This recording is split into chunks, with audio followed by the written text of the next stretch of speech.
What players should you be avoiding this year in FPL? I've put together a little list of players that we should probably consider not to have in our fantasy league teams this year.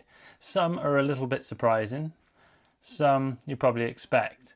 So let's get into the video and tell me what you think. So let's start with the goalkeepers. I've got two goalkeepers here that for similar reasons you're going to want to avoid them this year. Starting with Nick Pope at Newcastle, 5 million this year, and currently an ownership at the time of making the video at 3.9%. Now, Aaron Ramsdale's just been confirmed also as in on loan at Newcastle from Southampton, and that was always my main thinking with this one. There is a belief he's going to take some minutes from Nick Pope this year. It could be quite a lot for all we know. It's uncertain at this time, but it's just not worth the risk to go there, especially also when you consider the opening fixtures for Newcastle, away at Villa, home to Liverpool. After that, it looks a little bit more rosy, but you could also consider Nick Pope's injury record. He played 28 games last season. He was out once again, like the season before, for 10 games with a substantial injury. Which means it limited him to 8 clean sheets. And if you move on to Ederson, it's a very similar story really there. Manchester City goalkeeper is at 5.5 million this year, just like most years. But they have also just got James Trafford in from Burnley, re-signed him. Ederson currently 3.7% ownership, and because of this Trafford transfer, I'm sure that should be going down in the coming weeks. There's a bit of a belief that Trafford's going to take some minutes off Ederson, especially when you consider how much he was out of the team towards the end of last season for Stefan Ortega. So once again, just a huge minutes risk, and it's not what you need with goalkeepers, especially if you're going with just the one goalkeeper and a cheap 4 million goalkeeper on the bench. You're going to be wanting to start a goalkeeper in the price range of 5 to 5.5 million every week. So you don't need minutes risks in goal. So moving sharply onto the outfield players and starting with the defenders. First up, Alex Moreno. Now this one really shocks me. I couldn't believe when I saw the ownership of Alex Moreno, and it was as high as 11.7% at the time of recording. That's stunning. Obviously he was on loan at Forest last year, back at Aston Villa, but depending on outgoings, if Digne leaves Villa, Alex Moreno could easily be third in line for the left back position, because you've also got Ian Maatsen to play the left back position, and potentially with Digne going, Maatsen will then be the first choice. So obviously the price is enticing at 4 million, right? It's Aston Villa at the end of the day, and a potentially attacking fullback, but once again, just a huge minutes risk, and I just can't see him playing too much game time. Again, if Digne leaves, there's a good chance Alex Moreno plays a bit of the European competitions. But, you know, as a starting fullback, he could be a good option, but I can't see him starting many games, if any, for Villa in the upcoming season. He only started 11 last season for Nottingham Forest. So certainly a major avoid for me. And then again, the other end of the spectrum now, price terms that is, we've got Jeremy Frimpong for Liverpool. I think it's been well publicised that we don't really know who's going to be starting in these fullback positions for Liverpool. His ownership is as high as 27.5% right now, which I can understand. He is a prospect, a very exciting prospect, again, if he's starting. And a lot of people do fancy him to start ahead of Connor Bradley for the upcoming season. But it could be like Trent. You know, you could see Jeremy Frimpong coming off 60, 65 minutes, which might be enough to lock in those clean sheet points once he's tippled over that 60-minute mark. But is he going to start those games? Obviously, I've pulled his stats from the Bundesliga last year, which are pretty impressive with 5 goals. But you've got to remember, he was an attacking wing-back for Bayer Leverkusen. 5 goals, 6 assists, 9 clean sheets. Lovely little record there. And in pre-season, he has got forward quite nicely for Liverpool when he's been playing. But I just think he's just an avoid just for now.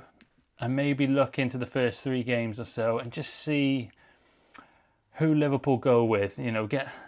Just start with those players that you are sure are going to play 90 minutes. And then you can look and when we get more information from the start of the season, then you can start playing about with the likes of a Jeremy Frimpong, in my opinion. A little bit to add there as well. Obviously, these are both fullbacks, and what do we really think is going to be more important this season? Is it the consistent defensive contributions or the likes of these guys, certainly Frimpong, who have got high attacking threat? And you're going to go down that route. For me, I think the consistent points of defensive contributions have suddenly becoming more of an interest to people, especially when you see some top FPL managers' drafts. A lot of people are now turning to centre-backs because they realise they're going to get those consistent points. I'm not too sure too many fullbacks will be that popular this season. There's certainly a place for them, especially if you can get a Frimpong firing. But for now, there does seem to be a shift in the tide towards more centre-backs and defensive contribution points. But please remember as well, clean sheets are our bread and butter. That will remain as. So you still want to be looking at players from top teams who can keep clean sheets. That sometimes it's just not worth sacrificing for the potential of defensive contributions if you're sacrificing to that much of a weaker defence. At the end of the day, clean sheets will be our bread and butter. So moving on to the midfielders here, and I think you'll find there will be a common theme through all the players I've picked, and that is minutes risks. At the end of the day, I think that is the most important thing when it comes to avoiding a player, is if they've got a risk on their minutes, maybe don't go for them. But we'll start with Ryan Cherki, the new signing for Manchester City here. He's coming in at a great price, really. 6.5 million for an attacking midfielder at Man City. But let's just see again. Let's get more information at the start of the season. I just think he's a huge minutes risk just for that first couple of weeks. And even when you get past them with Man City, you never know who's going to start. He's also coming into a new league, so he could take some time to bed in. So you're almost playing a double risk game there with minutes and Premier League inexperience. He had a decent record in France last year with 8 goals, 11 assists, for 6.5 million in the Premier League. That would be pretty reasonable. I think we'd be happy with that. But who do you think are the best Man City midfielders to go for? I think he could be up there. He really could. I really like Marmoush and Foden, but obviously you are paying that little bit more for them.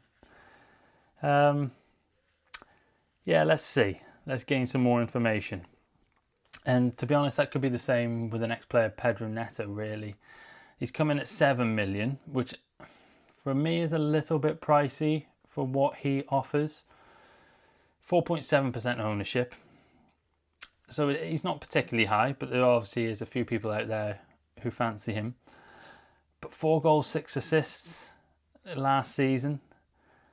I just don't think that warrants a 7 million price tag. He's a very good player on the eye, a good dribbler, but his numbers don't support that £7 million price tag for me. He's just got that Chelsea tax after the success of Chelsea at the Club World Cup, and they did well to get into the Champions League as well last season, qualify for it. So I just feel like that's the sort of thing that's bumped his price up. The other thing, obviously, who's going to start on the wings for Chelsea? They've got, once again, plenty of options. You can play Palmer out there. They brought in Gittins. Who else? If they needed to, they can bring João Pedro. They could play him on the left, but they could put him in the middle and then move Palmer out to the wings. You know, there's a lot of options for Chelsea. So again, let's just see how they would prefer to line up as well before we go committing on some of the less nailed Chelsea wingers, midfielders. The only one you can really nail down at the moment is Cole Palmer at the end of the day.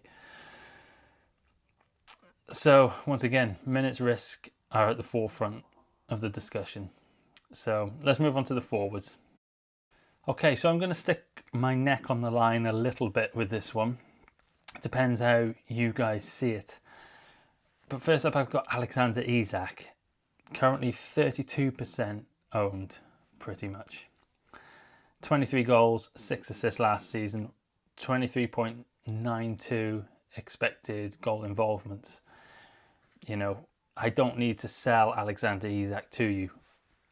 But the longer the discussion about his future and all this uncertainty with the move to Liverpool goes on, I think it becomes an easier decision to leave him out. You know, say this deal got over the line in a week's time. You know, he's only got 2 weeks to really bed in with his new team, get used to the system, training. I just feel they'd slowly introduce him, considering they've had Ekitike, who's had longer with the team. They could easily start with him on the opening day of the season. So on the flip side, he stays at Newcastle. How settled will he be? I'm sure Newcastle will be desperate to get him just straight into the team. But there's also potential that Sesko's coming in there. Don't get me wrong, I don't think that... if Isak stays, he will certainly be first choice. But the longer this uncertainty goes on for, you know, whichever way it goes, I just think it's going to be a slow start for Isak either way. Then once again we can re-evaluate a few weeks into the season, and I'm sure once he's committed to either side, he will be firing again. He'll be an option and he'll be in people's teams, there's no doubt. But for now, I think it's a case of just drop the Alexander Isak thing for the start of the season. That's what I believe. Let me know what you think in the comments. That's one I would really like to hear your opinion on. But that's where I stand with that. Moving on to Beto. He's 14.5% owned, which is probably a little bit less now than I thought he would, because there isn't many options in the 5.5 million striker range. A solid 8 goals last season, but I don't remember him starting as many games at the start of the season. He certainly hit his form around the David Moyes time, didn't he? And after that.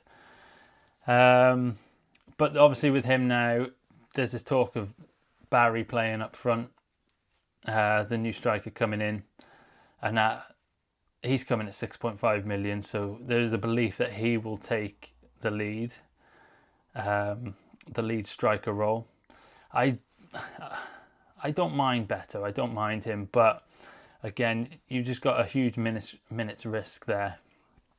Can be a good player on his day, but he misses his chances as well, doesn't he? That's the thing. He's not the most consistent. So I would certainly avoid Beto, even if you're like scraping round for that 5.5 million striker. I'd shop round, or even try to save a bit more money just to try and bump it up to a 6.5 million striker. You've got somebody like a Strand Larsen at that price anyway. So for now, Beto is a no. If you find that he starts the season for Everton, he might become an option then. But notoriously, Everton do start a little bit slow as well. So over the last few years, I would bear that in mind. And because pre-season's looking that way also, they don't look that sharp at the moment in pre-season. So, yeah, we will leave Beto for now. So really appreciate you sticking around for that video. If you did find it helpful in any way, please hit the like button. It helps out a lot. And also consider subscribing, hitting the notification bell and joining me on this FPL journey. I've got plenty of videos lined up in the next week that should really help you out. I've got a little Salah Haaland draft that could help you find a way of fitting both of them in your team if you're interested, and also an update on my team, which has taken a little bit of a different shape from the first video I made on it. So I'll see you in the next video, guys, and thank you for joining me.